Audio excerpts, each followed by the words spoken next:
जय Hind future doctors and engineers. मैं हूं आपका केमिस्ट्री मेंटर कुणाल वर्मा काशी से। आज हम आपके लिए लेकर आए एक नया लेक्चर जिसको हम प्रिंसिपल ऑफ एटम कंजर्वेशन के नाम से जानते हैं, जिसको शॉर्ट में हम POAC भी बोलते हैं। ये तरीका या फिर ये प्रिंसिपल का उपयोग करके हम कोई भी स्टोइकोमेट्री के क्वेश्चन को काफ़ी आसानी से सॉल्व कर सकते हैं। कैसे? पहली बात तो ये कोई नया चीज़ नहीं है, आप इसको पहले से पढ़ते आ रहे हैं। आपने क्लास 9th में पढ़ के आया होगा law of conservation of mass. ठीक है, law of conservation of mass. इसके अनुसार किसी भी केमिकल रिएक्शन के अंदर जो भी मास होता है वो कंजर्व्ड होता है। यानी कि अगर हमने 100 ग्राम रिएक्टेंट लिया है, ठीक है ना, मान लो 2-3 रिएक्टेंट है आपस में रिएक्शन कर रहे हैं, सबको मिला के हमने 100 ग्राम लिया हुआ है, वो सारे के सारे लास्ट में खत्म हो गए, सबके सब प्रोडक्ट में चेंज हो गए, तो प्रोडक्ट भी कितना बनेगा? 100 ग्राम ही बनेगा। इसके पीछे का लॉजिक ये है कि ये जो POAC हमसे बोलता है कि एटम्स आर कंजर्व्ड, ठीक है, इन अ केमिकल रिएक्शन। किसी केमिकल के रिएक्शन के अंदर जो आइटम्स हैं वो कंजर्व्ड होते हैं, उनकी संख्या जो होती है वो फिक्स्ड होती है, ना कम होगी ना ज़्यादा होगी। ठीक है ना, देखो जैसे ये रिएक्शन हम लोग लिख रहे हैं H2 + O2 गिव्स H2O। ठीक है ना, ये रिएक्शन हम बचपन से पढ़ते आए हैं कि रिएक्शन को बैलेंस्ड होना चाहिए। यहाँ पे रिएक्शन को हम बैलेंस क्यों कर रहे हैं? देखो है क्या, यहाँ पे हमने 2 हाइड्रोजन लिया है, 2 ऑक्सीजन एटम लिया है, लेकिन प्रोडक्ट में 2 हाइड्रोजन और 1 ऑक्सीजन ही बन रहा है। यानी कि 2 हाइड्रोजन का मास 2 ग्राम, 2 ऑक्सीजन का मास 32 ग्राम, यानी 32 और 2 34 ग्राम। और इधर बन कितना रहा? मतलब ये 2 ग्राम, ये 32 ग्राम, और ये बन कितना रहा है? 2 ग्राम और ये 16 ग्राम, यानी कि ये 18 ग्राम। क्लियर है? ऐसा पॉसिबल नहीं है। अगर हम लोग 32 और 2 34 लेके चल रहे हैं तो प्रोडक्ट भी 34 बनना चाहिए, क्योंकि मास ना तो डिस्ट्रॉय किया जा सकता है ना तो नया मास बनाया जा सकता है। हमने जितना लिया उतना होना चाहिए। तो अब देखो जरा अब जरा इस रिएक्शन को बैलेंस कर दो। इसी का ये बैलेंस्ड इक्वेशन हम लिख लेते हैं। ठीक है, अब इधर 4 हाइड्रोजन होगा यानी कि ये 4 ग्राम, 2 ऑक्सीजन यानी कि ये 32 ग्राम, 2 दूनी 4 हाइड्रोजन और 2 ऑक्सीजन यानी कि ये 2 मोल वाटर है, ये हो गया 36 ग्राम। अब देखो ये 4 और 32 36 और इधर 36, यानी कि ये फिक्स है कि हम जितना मास लेके चल रहे हैं उतना ही प्रोडक्ट बनना भी चाहिए। आ रही ये बात समझ में? यही है law of conservation of mass. और मास कैसे बराबर हो सकता है? मास आखिर इस रिएक्शन में आ कहाँ से रहा है? इस रिएक्शन में मास आ रहा है एटम्स के इन्वॉल्वमेंट के वजह से। एटम्स का ही तो मास है यहाँ पर। तो अगर हम यानी कि यहाँ पे अगर हम 4 हाइड्रोजन लें तो यहाँ पर भी 4 हाइड्रोजन दिखाई दे रहा है, यहाँ 2 ऑक्सीजन एटम है तो यहाँ पर भी 2 ऑक्सीजन एटम दिखाई दे रहा है। यानी कि अगर जितना मास हम ले रहे हैं उतना ही मास इधर भी बनेगा। इसका मतलब यही है कि सारे तरह के एटम्स की संख्या जितनी इस साइड है उतनी इस साइड होनी चाहिए। आ रही है बात समझ में? यही होता है प्रिंसिपल ऑफ एटम कंजर्वेशन। यानी कि अलग अलग तरह के जो भी एटम्स इन्वॉल्व हैं केमिकल रिएक्शन में, उनकी संख्या जितनी रिएक्टेंट साइड है उतनी ही प्रोडक्ट के साइड भी होने जाएगी। ठीक है, उतनी प्रोडक्ट के साइड भी निश्चित तौर पे होगी। इसी को बोलते हैं POAC। ठीक है ना। अब इसको हम लोग केमिकल रिएक्शन में कैसे यूज करेंगे? तो चलिए एक रिएक्शन लिखते हैं, इसको मिटाते हैं। जैसे पोटेशियम क्लोरेट को हम लोग हीट करते हैं तो ये KClO3 गिव्स KCl + O2। ठीक है, ये बैलेंस नहीं है। मुझे पता है कि अगर हम इसको बैलेंस करेंगे तो ये कुछ इस तरह से होगा, यानी कि 2 पोटेशियम 2 पोटेशियम, 2 क्लोरीन 2 क्लोरीन, 3 दूनी 6 ऑक्सीजन, 3 दूनी 6 ऑक्सीजन। ये हमने बैलेंस इसीलिए किया ताकि सारे आइटम्स की संख्या लेफ्ट और राइट साइड बराबर हो सके। अब मान लो इसको रिएक्शन को हम बराबर नहीं बैलेंस नहीं करते हैं, लेकिन हमें पता है कि सारे आइटम्स की संख्या जितनी रिएक्टेंट साइड है उतनी प्रोडक्ट साइड होगी। हम ऑक्सीजन की बात करते हैं। ये बताओ कि ये जो KClO3 है इसमें इस KClO3 में कितने ऑक्सीजन आइटम है? 3 ऑक्सीजन आइटम है। अगर ऐसे मैं 10 KClO3 लूँ तो मेरे हाथ कितने ऑक्सीजन लगेंगे? 30। आ रही है बात समझ में? यानी कि यहाँ पर ऑक्सीजन आइटम की संख्या KClO3 जितना हम ले लें उसका 3 गुना है कि नहीं है? यस है। तो यहाँ पे ऑक्सीजन की संख्या, यानी कि पहले तो ये लिख लो, number of oxygen in KClO3 बराबर number of oxygen in O2। ठीक है ना। ये कहाँ से निकल के आ रहा है? According to POAC। ये POAC के अकॉर्डिंग ऐसा होगा, निश्चित तौर पे होगा। अब ऑक्सीजन KClO3 में कितना है? एक KClO3 में कितना ऑक्सीजन है? 3। ठीक है ना। तो number of oxygen in KClO3 यानी कि 3 इंटू नंबर ऑफ KClO3 लिख सकते हैं कि नहीं? लिख सकते हैं भाई, ऑक्सीजन की संख्या यही तो होगी। और यहाँ पर O2 में कितने ऑक्सीजन हैं? 2 ऑक्सीजन, यानी एक ठो O2 लेंगे तो 2 ऑक्सीजन हाथ लगेगा, 4 O2 लेंगे तो 8 ऑक्सीजन हाथ लगेगा। अरे ये बात समझ में, यानी कि ऑक्सीजन एटम की संख्या जितनी O2 की संख्या उसकी डबल होगी, ठीक है ना। यहाँ पे हम बोल सकते हैं नंबर यानी कि यहाँ पे हम लिख सकते हैं 2 इंटू नंबर ऑफ O2। आ रही है बात समझ में? अब जरा इसको अवोगाड्रो नंबर से डिवाइड कर दो, इधर भी डिवाइड कर दो, कुछ फ़र्क पड़ने वाला है नहीं भाई, दोनों तरफ हम कर रहे हैं डिनोमिनेटर में। हाँ, लेकिन ये नंबर ऑफ KClO3 अपॉन में अवोगाड्रो नंबर और ये नंबर ऑफ O2 अपॉन में Avogadro number, given number upon में अवोगाड्रो नंबर, ये जरूर मोल के बराबर है। यानी ये बन गया 3 into number of moles of KClO3 बराबर 2 into number of moles of O2। आ रही है बात समझ में? तो ये KClO3 के मोल और मोल्स ऑफ O2 के बीच में रिलेशन है। आई बात समझ में? आ रही है बात समझ में? तो ध्यान रखना कि ऑक्सीजन एटम की संख्या जितनी इधर है उतनी ही इधर भी है।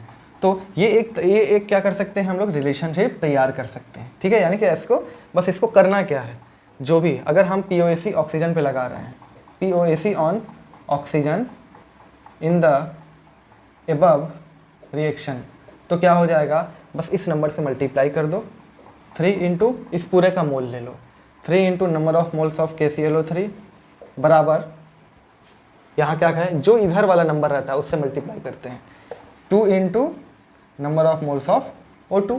आ रही बात समझ में? अब ये बताओ यहाँ पे अब इस number of moles of KClO3 को क्या लिख सकते हैं, 3 into mass of KClO3 upon में इसका मोलर मास 122.5, ठीक, बराबर 2 into mass of O2 upon में 32। अब ध्यान दो, इसी क्वेश्चन में अगर कुछ ऐसा दिया रहता, इसी क्वेश्चन में कुछ ऐसा दिया रहता कि इसका मास इतना है, बताओ कितना मास ऑफ ऑक्सीजन बनेगा, ठीक है ना, कितना बनेगा। या फिर इसी को हम लोग ये भी कर सकते हैं, ठीक है, 2 इंटू मोल्स ऑफ O2 है, तो इसको भी क्या कर सकते हैं, 2 into volume of O2 upon में 22.4, इसके बराबर भी कर सकते हैं।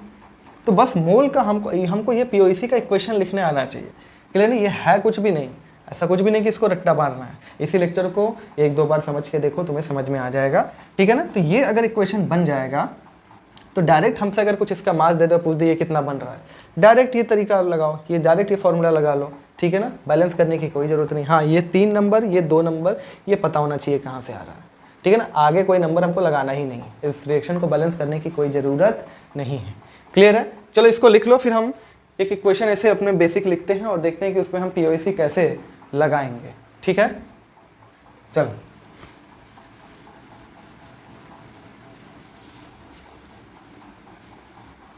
ठीक, मान लो एक रिएक्शन हम लोग लिख रहे हैं एग्जाम्पल के तौर पे, A2B3 plus C2 gives A4B2 plus B5C3। अब मान लो A पर POAC लगाएं हम, POAC ऑन A पर, A कहाँ दिखाई दे रहा है, इसमें और इसमें।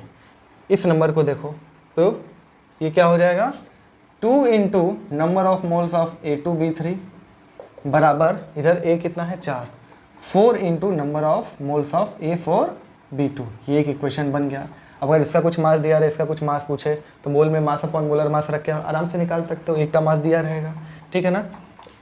POAC ऑन B अगर लगाएं, इधर B कितना है 3, तो 3 into number of moles of A2B3 बराबर, इधर B कितना है 2, तो 2 into number of moles of A4B2 plus, ध्यान देना B इधर भी है, तो 5 into number of moles of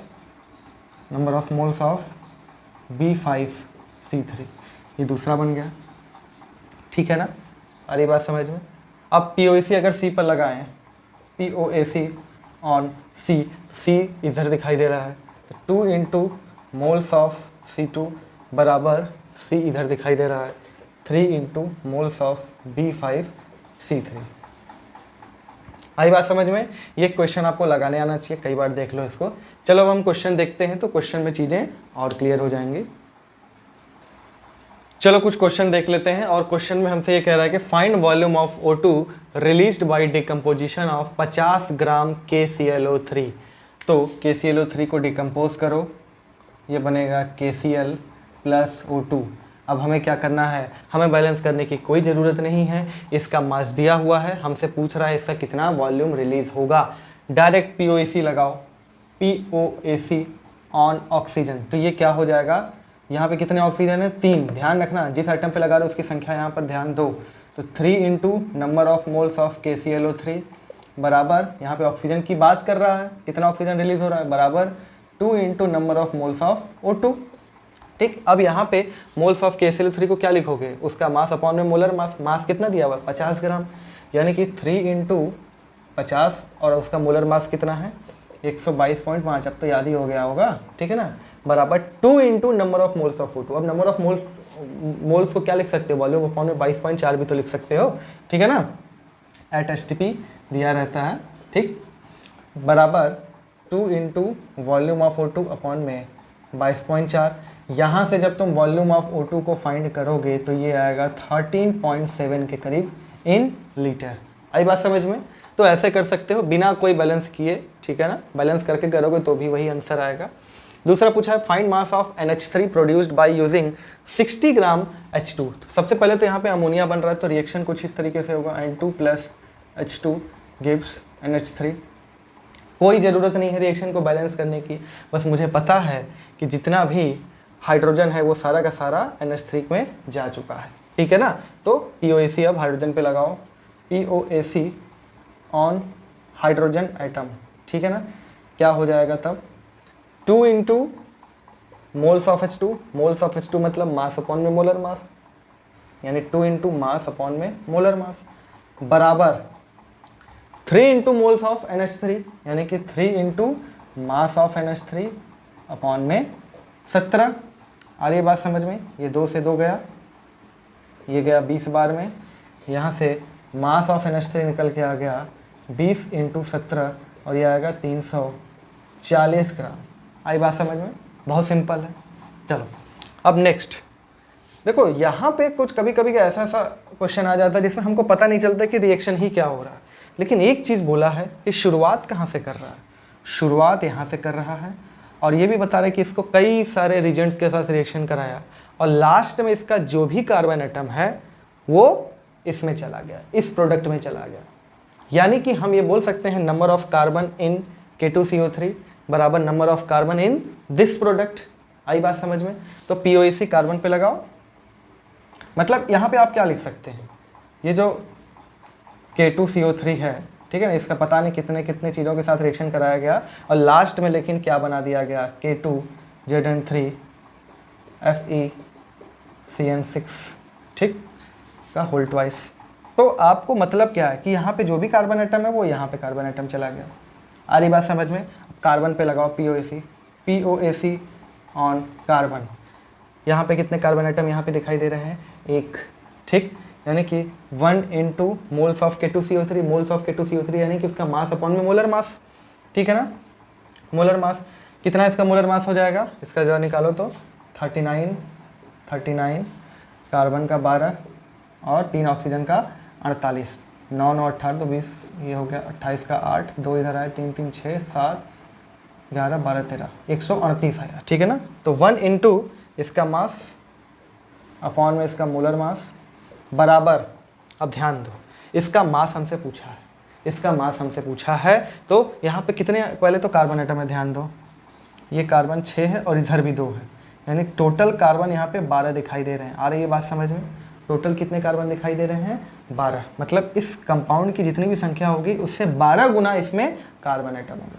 तो इस पे लगाओ 12 into number of moles of this compound, यानी कि इस कंपाउंड का मास अपॉन में मोलर मास, यानी कि ये अब हम इतना बड़ा नहीं लिखेंगे, बस हम लिख देते हैं मास ऑफ प्रोडक्ट अपॉन में इसका मोलर मास कितना दिया हुआ है 698। यहाँ से जब सॉल्व करोगे तो मास ऑफ प्रोडक्ट आ जाएगा 11.6 ग्राम, तो हमें कोई ज़रूरत नहीं है, कभी कभी हमें पता भी नहीं चलता कि इतना बड़ा रिएक्शन हम कहाँ से लिखेंगे, कोई दिक्कत नहीं, बस इतना ध्यान रखो कि कोई आइटम कंजर्व है तो उस पर POC लगा दो, और POC लगाने के बाद बैलेंस की कोई ज़रूरत नहीं है, सिंपल से मुझे पता है। ये एक्चुअल में जो इक्वेशन है ये हमसे यही बता रहा है कि number of carbon in K2CO3 बराबर number of carbon in this product. आ रही बात समझ में? चलो इसको नोट कर लो। चलिए अगला क्वेश्चन करते हैं, और ये देखने में काफ़ी भारी भरकम लग रहा है कि इतना बड़ा क्वेश्चन आ गया, हम कैसे करें। कुछ नहीं रहता है ऐसे क्वेश्चंस में, ठीक है। ध्यान दीजिए, यहाँ पे ये बोला है, क्या बोल रहा है कि in a gravimetric analysis of phosphorus and aqueous solution of NaH2PO4, ये जो NaH2PO4 का एक्वस सोल्यूशन बनाया गया है, is heated with a mixture of NH4+ and Mg+2। इसको क्या कर दिया जा रहा है, हीट कर दिया जा रहा है NH4+ और Mg+2 के साथ, ताकि किस चीज़ का प्रेसिपिटेट बन जाए, magnesium ammonium phosphate, MgNH4 phosphate .6H2, ठीक। फिर क्या किया जा रहा है, इसको फर्दर हीट किया जा रहा है और डिकम्पोज कर दिया जा रहा है। क्या बन रहा है बाकी उससे कोई फ़र्क नहीं पड़ता, मेन चीज़ हमें क्या बता के रखा है कि इसको हीट कर दिया गया तो Mg2P2O7 बन गया, और इसका मास बता के रखा है कि 1.054 ग्राम है। अब ध्यान दो, यहाँ पे कौन से आइटम का मुझे पूरी तरह से पता है। यहाँ पे देखो एक फॉस्फोरस था, यही फॉस्फोरस निकल के क्या आया है, यहाँ पर आया है। यानी कि फॉस्फोरस आइटम जितना भी शुरू में लिया गया था NaH2PO4 में, वो सारा का सारा इसमें आ गया है, मैग्नीशियम पायरोफॉस्फेट में आ चुका है। आ रही बात समझ में? यानी कि हम POAC और फॉस्फोरस पे लगा सकते हैं। तो POAC ऑन फॉस्फोरस, यहाँ कितना फॉस्फोरस है 1, यानी कि 1 into mass of NaH2PO4 by इसका मोलर मास, ठीक है। इसका मोलर मास बराबर क्या कर दें यहाँ पे 2 into mass of Mg2P2O7 upon में इसका मोलर मास, ठीक है ना, ये लगा दो। अब यहाँ पे इसका मोलर मास कैलकुलेट करो, तो इसका मोलर मास कैलकुलेट करोगे तो 120 आएगा, ठीक है ना। यानी कि 1 इंटू, यहाँ पे देखो इसका यही तो मास निकालना है, तो इसका मोलर मास कितना आएगा 120, W ऑफ NaH2PO4 अपॉन में 120 इक्वल्स टू 2 इंटू मास कितना दिया हुआ 1.054 अपॉन में इसका मोलर मास निकाल लो। मोलर मास कितना आ जाएगा, इसका मोलर मास आप लोग निकालेंगे तो, और ये आएगा 222, ठीक है ना। सिंपल है, सारे आइटम का पता है, बस जोड़ के निकालना ही तो है। तो यहाँ से ये 2 से गया 111, ठीक है। तो यहाँ से mass of NaH2PO4 initially taken क्या हो गया 120 इंटू 1.054 अपॉन में 111, और ये आएगा 1.14 ग्राम, ठीक है ना, 1.14 ग्राम। तो इतना बड़ा क्वेश्चन और एक लाइन का सलूशन, बस इतना आपको ध्यान रखना है कि जितना भी फॉस्फोरस यहाँ लिया गया था पूरी तरह से यहाँ पे आके खत्म, मतलब यहाँ पे आ गया पूरी तरह से, कहीं और लॉस नहीं हुआ, आइटम सारा कंजर्व है। यानी कि number of phosphorus in this will be equal to number of phosphorus in this, और इसमें फॉस्फोरस कितना होगा, जितनी इसकी संख्या होगी, ठीक है ना। तो हम यहाँ पे कितना फॉस्फोरस होगा, जितनी इसकी संख्या होगी इसका डबल, इसीलिए तो 2 लगाया है, ठीक है ना। वो सबसे पहले वाला याद रखना जो हम जहाँ पे हम सिखाए थे, क्लियर है। तो इसको नोट कर लो। फिर एक और लास्ट क्वेश्चन देख लेते हैं। चलो आज का आखिरी क्वेश्चन देखते हैं। क्वेश्चन क्या कह रहा है कि 1 gram mixture of cuprous oxide and cupric oxide was quantitatively reduced to 0.839 gram metallic copper. Find percentage of mixture. यहाँ पे ये दे रखा है कि ये Cu2O और CuO, ये जितना भी दोनों लिए हैं दोनों का मिला के मिक्सचर का मास 1 ग्राम है, और ये भी बोला जा रहा है कि इसको रिड्यूस किया गया। रिड्यूस किया गया तो जाहिर सी बात है इसमें से ऑक्सीजन निकाल दिया गया होगा, तो ऑक्सीजन निकाल दिया गया तो यहाँ से भी कॉपर प्रोड्यूस होगा, यहाँ से भी कॉपर प्रोड्यूस होगा। टोटल इन दोनों के रिडक्शन से जो कॉपर प्रोड्यूस हो रहा है वो 0.839 ग्राम कॉपर है। आ रही बात समझ में? यानी कि कुछ इस तरह से है, Cu2O प्लस CuO इसका करा दिया गया रिडक्शन, इसका करा दिया गया रिडक्शन और कॉपर बन गया, ठीक है ना। बाकी और जो प्रोडक्ट बना उससे क्या ही लेना देना है, हमें इसका परसेंटेज निकालना है। तो क्या ये बताओ कि जो भी यहाँ पे कॉपर गया होगा, जितने भी कॉपर आइटम गए होंगे वो यहाँ से कॉपर आइटम निकले होंगे और यहाँ से कॉपर आइटम निकले होंगे। आ रही है बात समझ में? क्लियर है? तो हम क्या कर सकते हैं, POAC लगा सकते हैं कॉपर पे, POAC हम लगा सकते हैं कॉपर पे। तो यहाँ पे क्या है, यानी कि number of copper in CU2O plus number of copper in CuO बराबर number of copper in product, और प्रोडक्ट में पूरी तरह से क्या आ चुका है, मेटालिक कॉपर आ चुका है।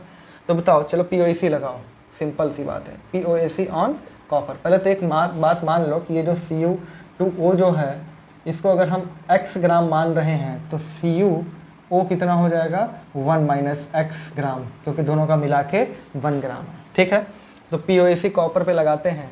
यहाँ पे 2 कॉपर है तो 2 into number of moles of CU2O plus यहाँ पे 1 ही है तो 1 into number of moles of CuO बराबर 1 into number of moles of copper. आ रही बात समझ में? तो यहाँ पे 2 इंटू कितना इसका मास है, इसका मास हम लोग x माने हैं, x अपॉन में इसका मोलर मास कितना हो जाएगा, एक कॉपर का 63.5 होता था, ठीक है ना, और एक ऑक्सीजन का क्या हो जाएगा 16। तो जब जोड़ोगे तो तुम्हारा आ जाएगा 143.5। एक मिनट इसको कर लेते हैं, दो कॉपर का, एक कॉपर का 63.5 है तो 127 हो गया दो कॉपर का, और इसका 16 7 6 16 1, ठीक, 146 कितना आ गया 146, सॉरी 2 1 3 1 मिनट 126 प्लस ये कितना है 16 7 6 13, ठीक है ना, सॉरी 13 1 2 1 4 और ये 143। तो ये 143 प्लस यहाँ पे क्या माने हम 1 माइनस एक्स ग्राम, 1 माइनस एक्स अपॉन में इसका मोलर मास, इसका मोलर मास जब जोड़ोगे तो 63.5 और ये 16, ठीक है ना, ये 0.5 6 3 9 और ये 7 79.5 इक्वल्स टू 1 इंटू कितना मास इसका दिया हुआ है 0.839 अपॉन में इसका मोलर मास 63.5। क्लियर है? अब इसको आपको खुद से सॉल्व करना है। जब आप सॉल्व करेंगे तो x की वैल्यू आएगी 0.45 ग्राम। तो जाहिर सी बात है ये किसका मास हो गया CU2O, और CuO कितना हो जाएगा 1 माइनस एक्स यानी कि 1 माइनस 0.45 यानी कि ये 0.55। अब 1 ग्राम में ये 0.45 है, यानी कि परसेंटेज ऑफ CU2O कितना हो गया 45% और परसेंटेज ऑफ CuO कितना हो गया 55%। आई बात समझ में? चलो इसको कर लो, फिर हम आगे भी सीखेंगे। आज के लिए इतना ही हो गया। तो बच्चों आज हम POAC सीख लिए हैं। अब ये छोटे छोटे कंसेप्ट जो हैं हम सीखेंगे, फिर जब हम मिसलेनियस में देखेंगे, मिसलेनियस वाले प्रैक्टिस प्रॉब्लम जब करेंगे तो वहाँ पे हर एक चीज़ का इस्तेमाल होगा और वहाँ पे जाके आप कह सकते हैं कि आपको पूरी चीज़ लगभग समझ में आ जाएगी। ठीक है ना?